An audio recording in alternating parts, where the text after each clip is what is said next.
The team I'm excited about in the AFC, who I think is going to give Denver really the most contention and probably take them out of it's going to be the Houston Texans. Man, what? Talk about a defense. You want to talk about defense, Joe? I love talking about defense. Let's talk about defense. Let's talk about guys. Are you going to tell me if you're going to talk about guys, if you're going to talk about defense? Guys like J.J. Watt. Are you going to talk about guys like Brian Cushing? Are you going to talk about guys like Ed from the Ravens?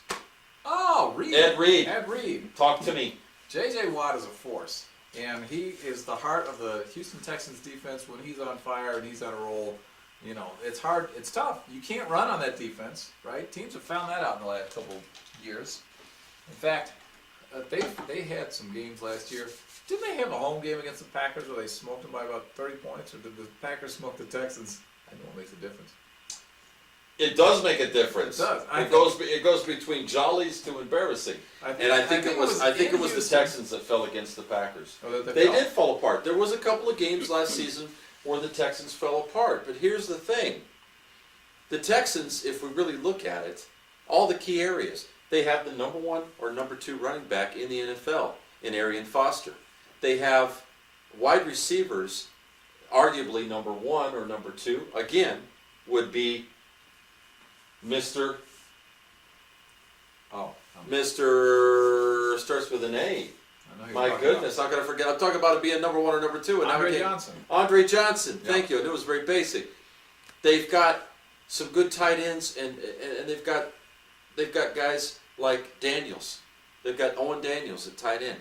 They've got other wide receivers that played very good. They've got Steven Slater, who's still backing up Arian Foster. They've got an offensive line that protected Matt Schaub very well. Mm-hmm.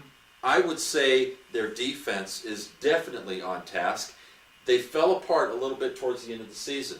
That might have had a little bit to do with Brian Cushing being out most of the season. J.J. Watt, you couldn't ask for a better player, Defensive Player of the Year. He stepped up big. He had more sacks than any other player, and I believe he was number 3 in tackles. I just see the Houston Texans taking it to the next level this season.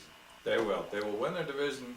They will have home field in at least one playoff game, and they're a force to be reckoned with. So we agree on this. We do.